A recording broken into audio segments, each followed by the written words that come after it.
Welcome into the Financial Freedom Roundtable, where each week we break down complex financial topics so that you can more easily understand them and, more importantly, take action on your path to financial freedom. If this is your first time joining us, welcome.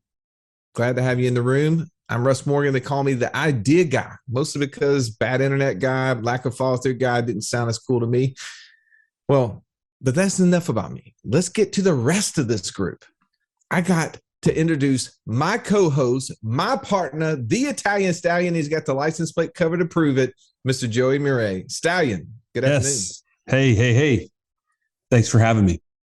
Joey, how can someone take today's topic and get closer to financial freedom?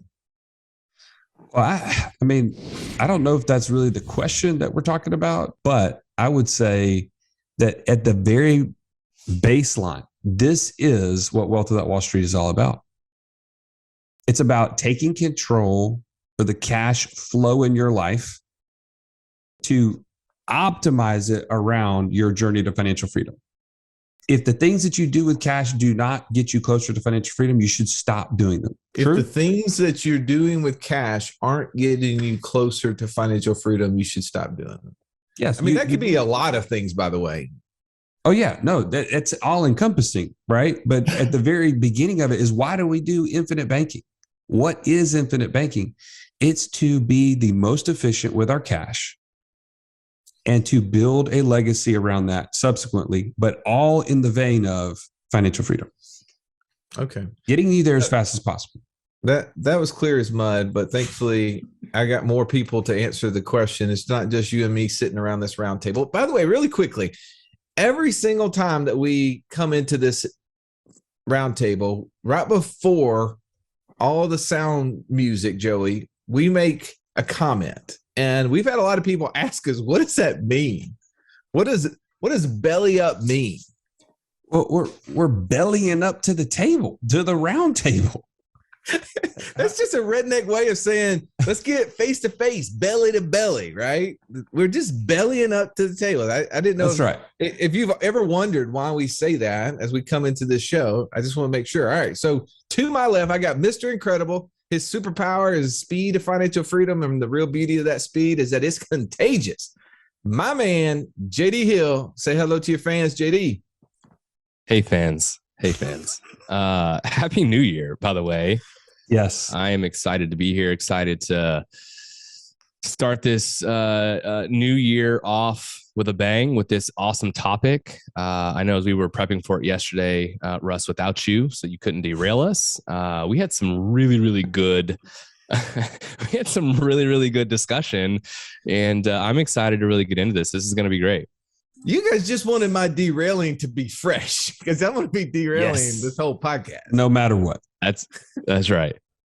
Well, but at least you guys got your thoughts out. You could build up your debate, your facts to combat my challenges. Is that what you're thinking? Well, I'm thinking that likely what we put down on paper, you'll probably derail us entirely. We won't even go over them. We'll probably just talk about something entirely different. And so I'm excited about that. Well, let's get to our detective in the room. The man I like to call the true financial Sherlock Holmes of our day. No problem too difficult to solve. And if I had only known you earlier, bro, I'd be so much richer. Mr. Ernie Brown. Nice to see you, Ernie. Thank you, Russ. And nice to see you. So happy to be here. I can tell one of JD's resolutions is to tell the truth, nothing but the truth, and the whole truth. So help me God. Amen. Raising his hand. Man, you sound like me over there. Well, I wanted to leave you speechless. You know what I mean? I'll tell you another resolution this year is I'm going to start rocking the cardigan. Okay. I'm going to bring it back because the cardigan is so clutch. I prefer the pullover, but I'll go with it. I understand. See, Russ has it too. Look at him. Put it on, Russ. Thank you. Thank you, Mr. You just want a cardigan because you don't have one of these vests. Oh yeah, I am so that's great. Great color. Y'all are opposite. Y'all are like, I need my arms to be warm. I don't want my chest to be. I want it to be cold. I'm like, man, keep my core tight. Keep my arms free. Joey has a tough time keeping his core tight. Come on. That belly is down. Belly up. That's all I'm saying. Hey, say hello to your this fans, conversation, Alexandria. All right, let's get on to the topic. So the topic today is, what is infinite banking and why is it important in my financial freedom journey? Jump into that, Ern. What is infinite banking? I say we start there. Yeah, I mean, okay. it is two questions. It's two questions about one idea. What is infinite banking? I would say two things. Number one, it is probably the most important thing an entrepreneur can do to sustain their success, and for the person beginning, accelerate their success. And the second thing is infinite banking. Imagine in your family, between grandparents, your parents, yourself, your children, grandchildren, there is this pool of capital that anything anybody in the family was doing related to money, whether that be in purchasing birth announcements, retirement party planning, committees, purchasing vehicles for your 16-year-old, purchasing educations for your children, purchasing automobiles, purchasing businesses, real estate, whatever it is. Anytime any of those needs happen, any of those family members were able to go to that pool of cash and use it. And then within the family governance to say, if you use it, you must return it. If you had a family bank with that pool of capital where you could do everything that you needed, in essence, that is the end of infinite banking. Well, I mean, just yesterday we were sitting in our passive income mastermind monthly meeting, and we had an estate planning attorney teaching us on Nevada asset trust. And he was talking about this. He was talking about that very thing, about how he had helped set up for, the patriarch of a family that now 20, 30 years later, he's watching, after that person has passed, he's watching the family use those funds in order to carry out the mission. And one of the missions was charitable. He said this group gives away $10 million a year. Wow. And the family gets to participate in it because one of the family's core values was generosity. And I love that what you're saying there, Ernie, is that when you build something like this, and I think, high level, for if you're coming to this, you don't know what infinite banking is. You hear Ernie talking about this pool of money that you had access. We're going to kind of get down into the technical nitty gritty in a second, I would guess. But just really quickly, big picture, I think you're setting the vision for why is this important. I mean, here's another thing I think why this is important, just taking it one layer deeper, is we were on a call this morning, JD and Joey and I, and we were talking about the what is the thing that's greater than us? Like, right? It is that family. It's how do we distribute? How do we become a great ancestor? I think was thrown out there by the other guy on our call. And I said, the reason why we don't understand who our great-great-grandfather or great-great-grandmother is because we have no real reason to know who they are, right? Unless you're just a nerd and you like digging up your family's tree, your DNA, like that's your thing. And I have some family members that have done that, and they share cool stories. My last name is Morgan. Do you know I'm actually related to Captain Morgan, the original Captain Morgan? Are you really? Yeah, Henry Morgan. Yeah, he was a privateer in the English Army, and they called him a captain. They called him a pirate, just because. I mean, he was stealing gold off the Spanish and French ships, but I mean, it was just part of the process back then, So, I mean, it's just random facts here, but just so like there's one of those derail moments, Russ. Thank you for being true. Well, here's the thing, though. Outside of something cool like that your family member is now, a pirate. Lots of people love his spiced rum, right?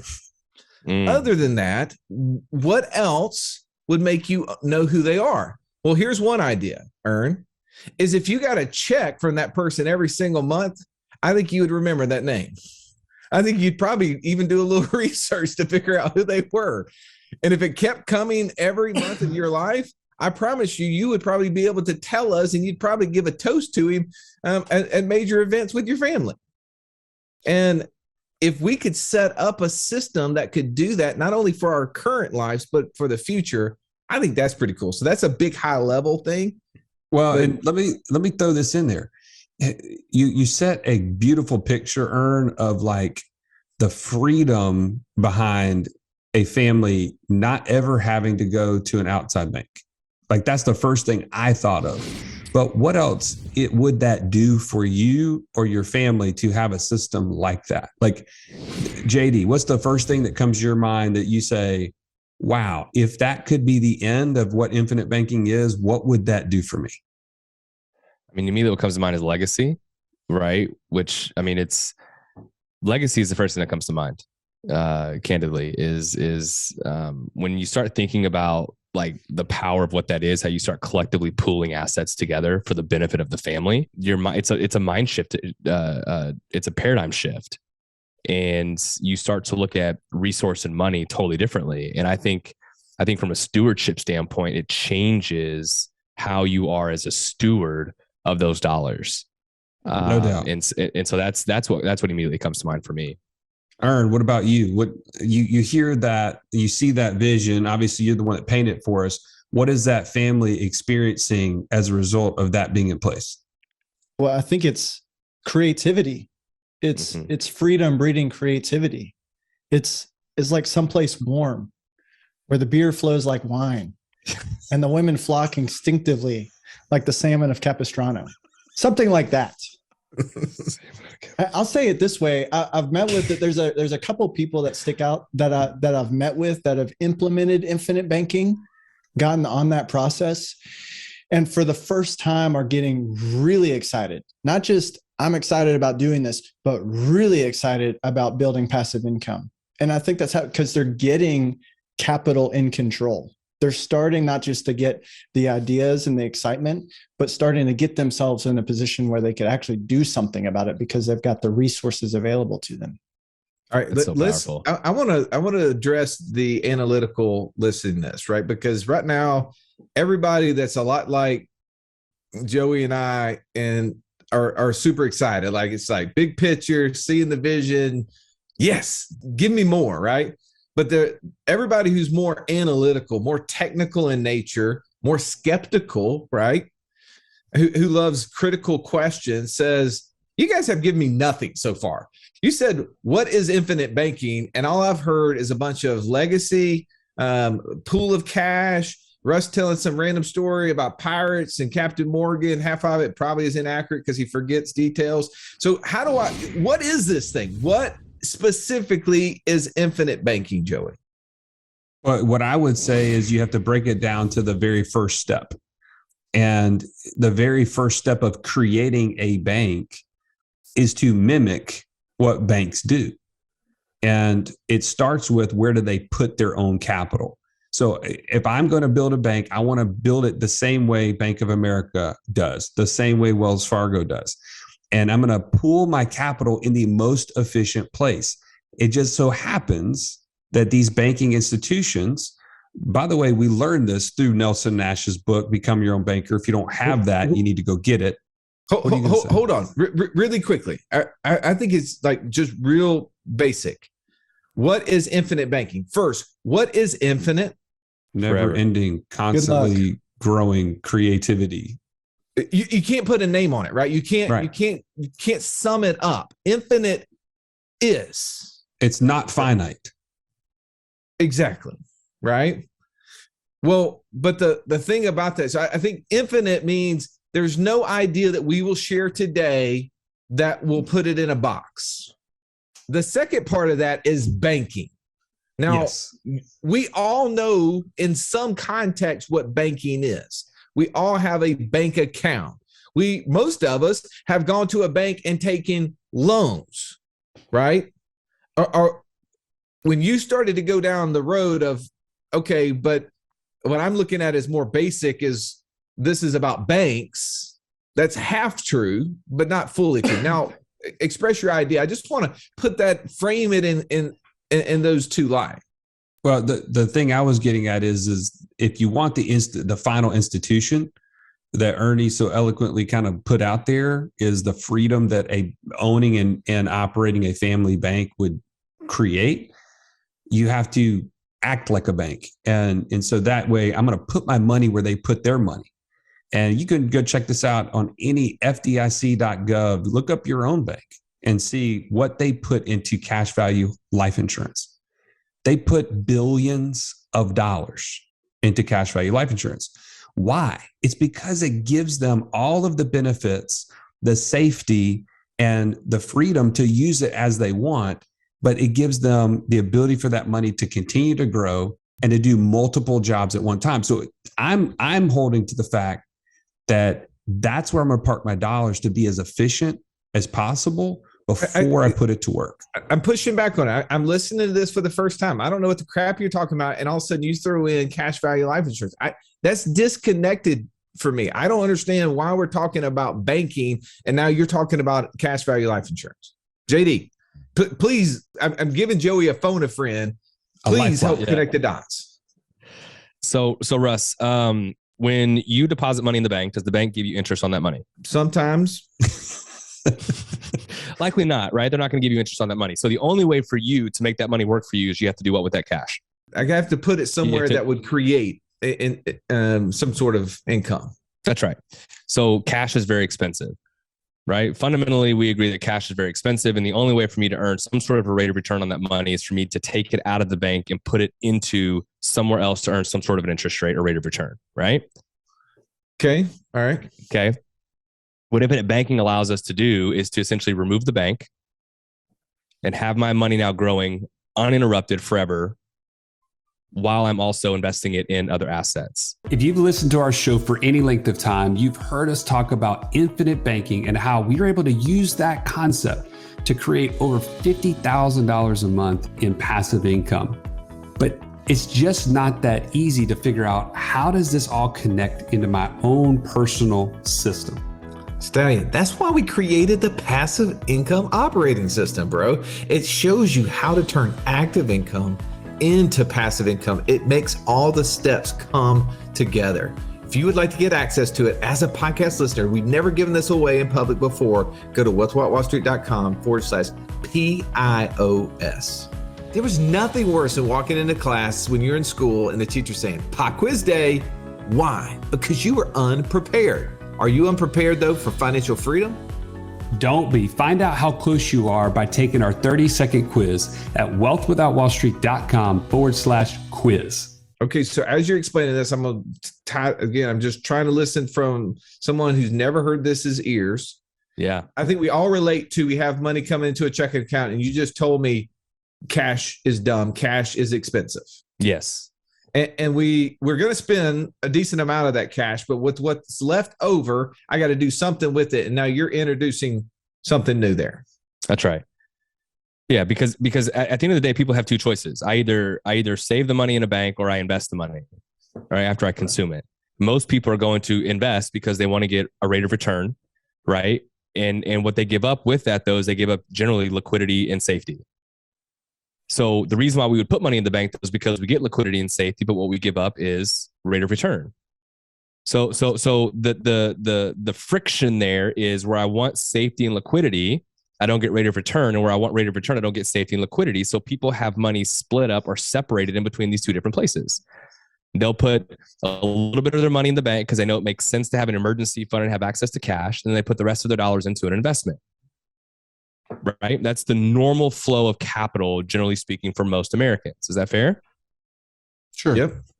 So when you insert infinite banking is now the place where I'm going to store my capital first before I go and make that now investment. Because now with infinite banking, right, using a specially designed life insurance policy, because the concept of infinite banking is not necessarily that you have to use life insurance in general. You can use a number of different accounts. This just happens to be the best one. Or a number of different strategies, but it's me being able to make a deposit somewhere, get now safety, control, liquidity, rate of return, all these other advantages and benefits, and now I can go and invest it somewhere. But the choice that I make with doing that is now I don't have to be in a hurry to go make that investment because my cash is burning a hole in my pocket. All right. So there's two separate pieces you're explaining there. One piece is a product. One piece is a process of how we're doing something, right? There's always processes that can make our life simpler. There's processes that can make our finances more efficient, right? That's right. And I think that the infinite banking concept is helping us understand how, one, is showing us the inefficiency of keeping money in cash, right? And then it's answering the second part, which is, how do I make it more efficient? And there has to be a tool to start that process. Is putting money in life insurance the end, or is it just the beginning? It is absolutely just the beginning. It is just the beginning, just like when your paycheck comes in and it goes into your checking account. That is just the beginning of the story of that paycheck. Well, let's just pretend I'm a real estate investor. Apply this concept to me. Well, I met with a real estate investor right before this conversation, and we were talking about how he did $1.5 million of his capital. $1.5 million of acquisitions in real estate last year. And we talked about, had he known about infinite banking several years ago, the capital he put down for the financing on that real estate, he would have been able to put into one of those specially designed insurance policies or one of those dividend paying insurance policies. We've said both of those, cash value. He would have been able to put those into an insurance policy and taken that capital via loan from the insurance company and put the loan money, the insurance company's capital, into the real estate deal. He would have had his dollars in the insurance company and the insurance company's dollars in the real estate. So he'd effectively have two things going on at once. Yeah.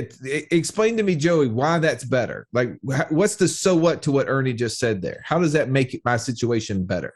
Well, what's the alternative? It's always compared to what, right? So either I can have the capital in the insurance company in that policy growing and subsequently use someone else's dollar, which is, by the way, is what banks do. They use your money to create their own investment income.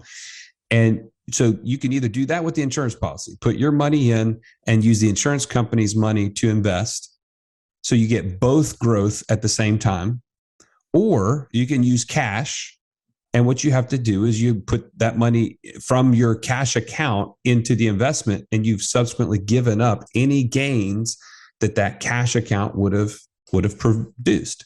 So either you get one or you get two. Which one is better for you? I like two. What we're talking about is the benefit of the tool.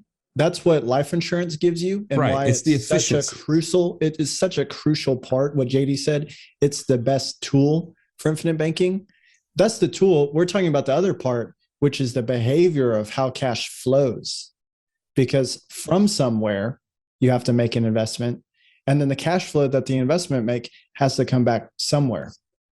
This seems super complicated though. Like, to me, again, I'm just playing devil's advocate here. That's my best job that I can do for you is be the advocate for the person on the other end of this podcast listening and saying they can't ask the questions that I'm trying to ask.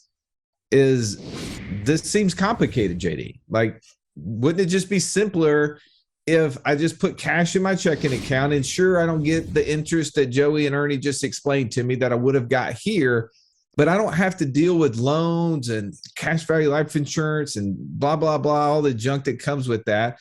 And I could just go do my deals. I could just go buy the stuff that I'm going to normally buy and invest in. Why would that not be better than this? I mean, I get, like, you probably can prove it on paper how I get more interest, but the complication, my life is busy. I've got 4 kids. I've got businesses to manage. Managing one more thing in my day is not really high on my priority list. Yeah, mine either at all. Let me ask this, because I don't want to skirt your question, but you're asking a lot of really, really awesome questions from a perspective of a skeptic, which I love. And we're having to do this audibly without even being able to draw or use visuals and those types of things, which is such a wonderful way to teach whenever you can visually demonstrate something. So I want to put this back on you and ask you the same question you just asked me. What would your response be? As the consumer or as the person that knows how it works? As the person who knows how it works, right? If you were going to explain to a consumer, like, why would they want to do this? It seems complicated. There's a lot of moving pieces, what it sounds like. So why would you do it, Russ? Did you guys hear what JD just did there? Like, he totally just said, okay, I'm going to play into Russ's ego. He likes to talk, and then I'm going to kind of get off the hook without coming across right or wrong on this thing. So here's how I'd say. So one, I'm going to answer your question, but I'm going to first point out something you mentioned. We're getting ready shortly to go into our inner circle, which is the group that is focused on how to get to financial freedom as fast as possible, right? And there's people listening to this right now live that we will do a live Q&A with to go deeper and to be able to draw and to share all of those things. That's one of many benefits as being a member inside the inner circle. So if you are not a member of our inner circle, let's call you to action here. We will give you access to a 7-day free trial. You go to wealthwithoutwallstreet.com/inner circle. You can start participating in some of these discussions, get access to these questions.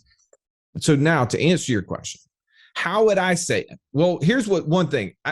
My job is to look at smart people, hire smart people, and utilize their advice, right? I've done that fairly well. This is the reason why I know all of you guys. Like, I'm always trying to surround myself with smarter people. To Joey's point earlier, this is what I would know. How many Mensa award winners exist on the investment boards of these major banking institutions? Bank of America, Wells Fargo, Chase Manhattan. The fair amount of Ivy League degrees, right? These are not scrubs. These are not scrubs. People who have done their homework and analyzed this at nth degree. So here's what I got to say is that, one, I grew up with a public education, did not exceed in that because there was nothing motivating me to do it, right? It took me a lot to learn how money works. And it was long after I left my, colleges before I started figuring this out. I had to learn. But then when I start looking around and I try to evaluate what successful people are doing, it didn't take very long when I was, helping manage money and looking at institutional money managers and seeing what they're doing with money to realize that big money is putting money in life insurance. So to answer the question, it might take a little more time. I don't know, right? I mean, for the last 12 years, I've been doing it, and I guess I'm doing it okay because I don't even know it's happening. It's so integrated in my life. I don't see it as another item on my to-do list. But what made me do it on the front end was the fact that I realized that if I didn't do it, I was saying that those people are stupid. And I knew that that wasn't the case. I knew that they were smart. I knew that they were, dealing with a lot more zeros behind their numbers than mine. And I thought, if they're willing to do it, there must be a big payoff. And I think here's the thing that I've been able to experience personally, and I think you've experienced this too, JD, is what has opened up for me through this process, which is the second part of the question. The first part of the question for us is, what is infinite banking? The second part was, why is this important toward my financial freedom journey? Was opened up for me because of implementing this, is that I have more access to cash than I ever would have. And that is what I have practically seen. I've practically seen so many statements over the years where people didn't have access to money. And so when people say, well, how in the world are you guys investing in syndications, both multifamily, ATM funds? You guys are starting short-term rental business, land flipping businesses, e-commerce business. How in the world are you guys doing all of that? Well, I can tell you, because we have access to money, and our brains are constantly being challenged of what do we do with that money? And the people that I meet that come into this and they're not doing any of that stuff. One of the number one reasons that keep people from being financially free, Joey, is what? Lack of access to cash. So here's the thing. I think we all can prove this mathematically, that putting money in these insurance contracts and earning a higher rate than zero puts us at an advantage. But let's just say that was a lie. For the skeptic out there, is like, it's insurance, it's bullcrap, I don't believe you. Okay, let's let them win that argument. Let's just say I have less money because I put it in an insurance policy over time. If I have access to cash, though, I can do deals. How many deals, Joey, at 40 and 50 and 60% have you and I done over the last 5 years because of this? Oh, too many. How many deals does the average person on the street do at 40 and 50 and 60%? Zero. And let me tell you why, Russ. This is a light bulb moment for me. Before I understood about infinite banking, I was following all of the things that the world is telling you to do with it. Put some money over here into this 401k because you don't want to lose this match. It has this tax benefit, right? So this is why I put money over here. Oh, and then if you have others, you need to put it over here in this a Roth IRA because now you want the other tax benefits here, and you can do so and so forth with this money. And then you want to put some money over here in the savings, and you want to put some money. You start looking at all the money. You said infinite banking might be more time consuming. Guess what? Having all your money in all these different places, are you even efficient in any one of those places? You don't even know. Let's be honest. I looked up at a Roth IRA statement that I started when we first got married and had been putting money in for like 6 years. And this was like 2010. I pulled up the statement. I had put more money in. I did all the math, added up all of the contributions I had put into it. I had put more money in than what was on the statement. And I was like, this is 6 years of my life that I was not paying attention. And I have less money. I would have done better to put it in my sock drawer this whole time. Well, right? Did you even have it invested though? No, I'm kidding. Exactly. Who knows? Maybe I did. But to my point, to that, even with that, right, Joey, just even with that, had you had it in your sock drawer, you would have thought, man, I probably need to be looking around and seeing if there's an opportunity around. I should try to see if I could do something with this. When you put it in the Roth IRA, not only did it not do what you hoped it would do, how much engagement of your mind and the ability for you to think about opportunities did it create? No, zero. And that is the unseen. That's the infinite part of infinite banking, in my opinion, is the imagination. And I remember Nelson saying this in those conferences we would attend when he would be at lunch with us or whatever it was. He would say, this is a, how did he say? An exercise in imagination. That was one of the first words he said. Logic and prophecy. Yeah. Okay. You said it perfectly. I just remember the word imagination. And I remember at the time being like, I don't understand. But now when you pool all of your capital into one location, i.e. the number of policies that we have now versus where it was, 12 years ago, you have to be creative to say, what can I do with this? Where can I, to your point, Russ, I need to get this money at work. And it's amazing now to see the results and the freedom that all that has created. That is the end of how infinite banking gets you to financial freedom as soon as possible, because you now have pooled money in one place and you have to be empowered to get there. That's why we educate you every week on this show and in our inner circle that Russ has already mentioned, because we want you to get the same education that we've gone through and get to financial freedom. Okay, Ernie, I'm going to come to you because we've got to wrap this up. We got to get to the inner circle and answer all those questions that are coming. I want you to focus this last take on why is this important in my financial freedom journey? It's number one, it's not complicated. It's actually really simple when you think about where you keep cash. It creates some natural governance.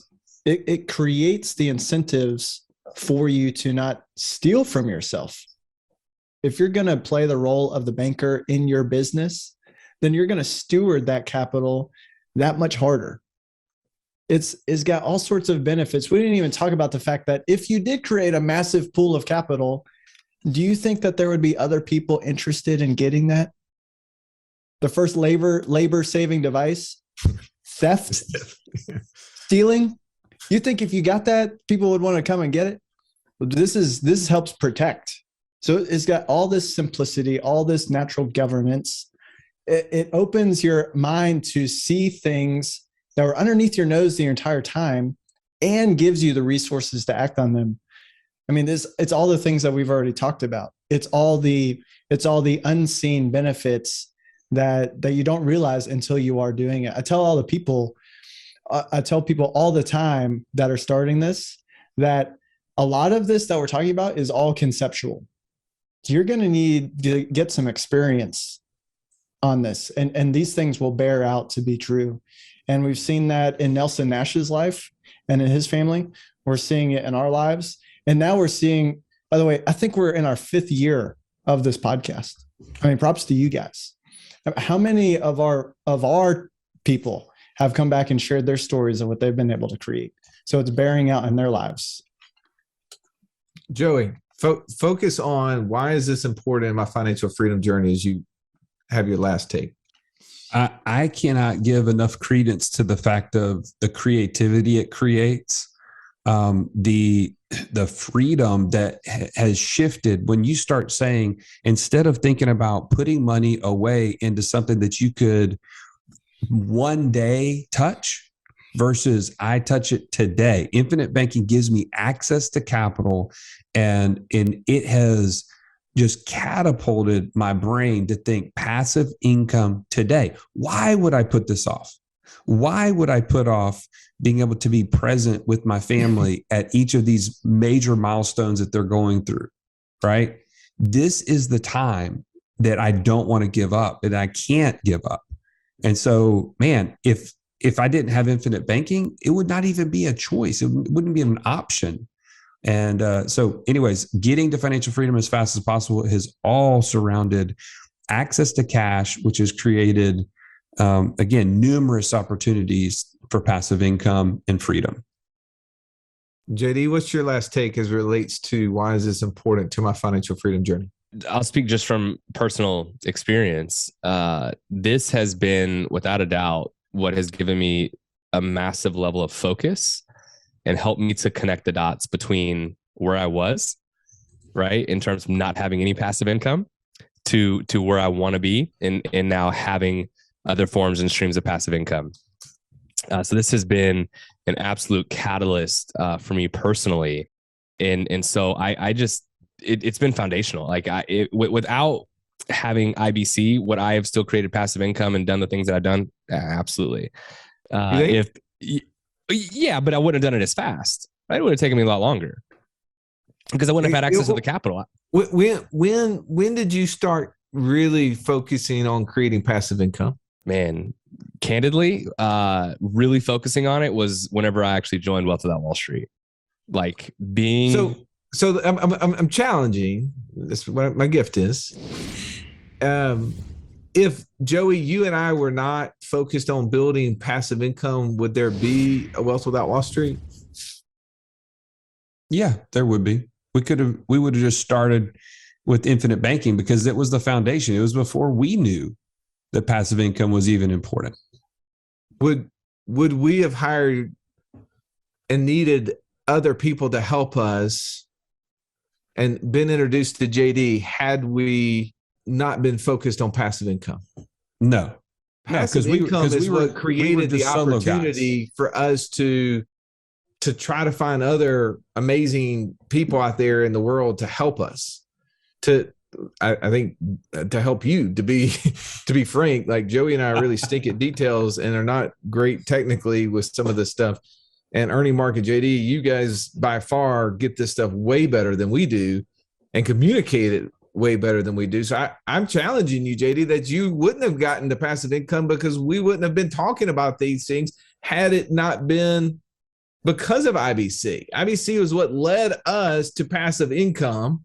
And then we started talking about it and we're sharing it with everybody else. And obviously it's hard not to get excited about it. I mean, one of our new team members said yesterday in our company chat after being on a couple of calls, like, how do you guys not want to do everything?